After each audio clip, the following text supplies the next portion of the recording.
हरे कृष्णा। श्रीमद् भगवद गीता को जो भी पढ़े हैं ये बात वो जानते होंगे कि स्टार्टिंग में अर्जुन विषाद योग आता है। अर्जुन विषाद होते हैं, वो मतलब चाहते हैं कि मुझे युद्ध नहीं करना। ये बोल रहे श्री कृष्ण को मुझे बिल्कुल युद्ध नहीं करना है, ये अधर्म हो जाएगा, वो हो जाएगा, वर्ण संकर आएंगे, ये बहुत सारे रीज़न देते हैं श्री कृष्ण को।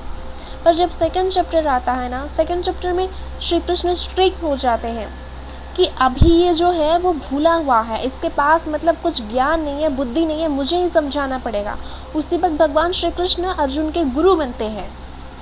तो इसमें हमें ये समझ में आती है कि जो मतलब गुरु होता है ना, उसको थोड़ा सा स्ट्रिक्ट होना पड़ता है। तो हमेशा ऐसा नहीं है कि वहाँ बस गुरु शिष्य फ्रेंड बन जाए। आजकल तो वही होता है कि गुरु शिष्य हमेशा फ्रेंड बन जाते हैं, कुछ भी करो फ्रेंड की तरह आते जाते। ऐसा नहीं होना चाहिए। गुरु और शिष्य के बीच थोड़ा सा मेंटेनेंस होना चाहिए, थोड़ा सा वो डिस्टेंस मेंटेन करना चाहिए। वो मतलब अदरवाइज शिष्य का वो जो रिस्पेक्ट होता है ना गुरु के प्रति, वो नहीं रहता, वो कम जाता है। तो थोड़ी सी मतलब स्ट्रिक्ट होना चाहिए। और उस वक्त एक और चीज़ जानने को मिलती है, श्री कृष्ण क्यों अर्जुन को ही अपने शिष्य के रूप में स्वीकार किए। पहले तो श्री कृष्ण क्रोधित हुए थे अर्जुन पे कि क्या अनार्य बात बोल रहे हो। ये जो 2.1 में आता है श्रीमद् भगवद गीता अध्याय 2 श्लोक नंबर 1 जो आता है हमारा, कुतस्त्वाकश्मलामिदं विषा में समुपस्थितम अनार्य कुष्टम स्वर्गम अकीर्तिम करम अर्जुन। ये जो आता है यहाँ पे, इसका मतलब है कि श्री कृष्ण बोल रहे हैं कि ऐसे चिंताधारा तुम्हारे माइंड में कैसे आ रहा है, तुम एक क्षत्रिय हो, ऐसे चिंताधारा तुम्हारे दिमाग में कैसे आ रहा है। ये बिल्कुल भी कीर्तिदायक नहीं है और स्वर्ग प्रदायक भी नहीं है। भगवान श्री कृष्ण अर्जुन को बोल रहे हैं कि अनार्य चिंताधारा तुम्हारे मस्तिष्क में कैसे आ रहा है। सेकंड चैप्टर में भगवान श्री कृष्ण अर्जुन पे गुस्सा होते हैं, उसको समझाते हैं, कन्विंस करने की कोशिश करते हैं। उसके बाद मतलब समझ में आता है कि अर्जुन को समझ में ये आता है कि वो मतलब खाली, अंदर से खाली है। उनके पास सारे गुण हैं, क्षत्रिय के सारे गुण हैं, बट फिर भी जो दिव्य ज्ञान है ना वो अर्जुन के पास नहीं है। तभी वो सरेंडर होते हैं श्री कृष्ण के प्रति। हाँ श्री कृष्ण, मैं अभी सरेंडर हूँ आपके प्रति, मतलब मैं समर्पित हो चुका हूँ, तो अभी आप मुझे शिष्य के रूप में स्वीकार करिए। तो ये भी बोला जाता है। 2.7 में इसका श्लोक आता है, कार्पण्य दोष बहत स्वभाव पृच्छामि त्वं धर्म सम्मूढ़ चेता। ये जो हमें समझ में आ रहा है ना, अर्जुन ने वो सारा का सारा क्वेश्चन पूछ लिया जो हमें पूछना चाहिए। श्रीमद् भगवद गीता के हर एक श्लोक में आपके सारे क्वेश्चन का आंसर मिलेगा। इसलिए तो गुरु परंपरा में बोला जाता है कि एक श्लोक अगर आप श्रीमद् भगवद गीता का पढ़ते हो तो आपको करोड़ों यज्ञ का फल मिलता है। तो आप धीरे धीरे उसको, मैं आपको ये बोलने का ये मोटिव है कि एक श्लोक डेली कम से कम आप पाठ करने की कोशिश करिए विद पर्पस। उसका पर्पस आता है, भावार्थ आता है। हिंदी, इंग्लिश, ओडिया, बंगाली सारा वर्जन अवेलेबल है Shrimad Bhagavad Gita as it is. आप पढ़ सकते हैं, शांति से पढ़िए। आपकी जो लाइफ में जितनी सारी प्रॉब्लम हो रही है ना, प्रॉब्लम सॉल्व होगा ये नहीं बोल रही हूँ, प्रॉब्लम का सोल्यूशन ज़रूर मिल जाएगा।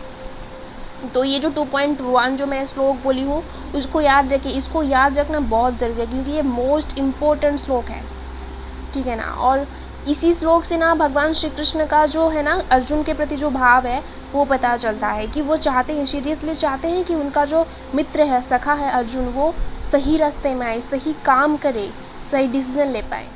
और एक चीज़ आपको समझ में आनी चाहिए श्रीमद् भगवद गीता में जो कि बहुत मोटिवेट करती है बिगनर को, कि श्रीमद् भगवद गीता के जो फ्रंट पेज है उसको अगर आप देखोगे तो वहाँ पे पार्थ सारथी की फ़ोटो होती है। वहाँ पे श्री कृष्ण अर्जुन दोनों होते हैं। श्री कृष्ण अर्जुन के रथ चला रहे होते हैं। वहाँ से आपको ये समझ में आना चाहिए कि भगवान श्री कृष्ण अपने भक्त के लिए दास भी बन रहे हैं। मतलब साथी मतलब क्या है, दास ही तो है, दास है, सेवक है। अपने सखा, अपने भक्त का दासत्व स्वीकार कर रहे हैं भगवान श्री कृष्ण। वो कितने भक्त वत्सल है। और एक चीज़, जब वो रथ चलाते थे ना भगवान श्री कृष्ण, अर्जुन को एक बात बताए होते हैं कि अगर तुम्हें लेफ्ट पे जाना है तो मेरे यहाँ पे लेफ्ट साइड पे लात मारना, राइट पे जाना है तो राइट साइड पे लात मारना, बीच में स्टॉप करना है तो यहाँ पे ऐसे बीच में लात मारना।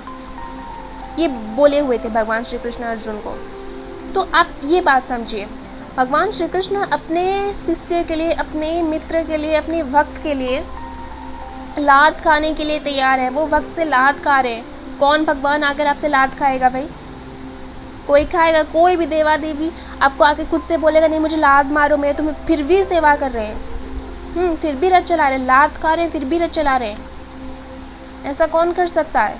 ओनली वन, भगवान श्री कृष्ण जो कि श्रीमद् भगवद गीता को बोले हुए हैं।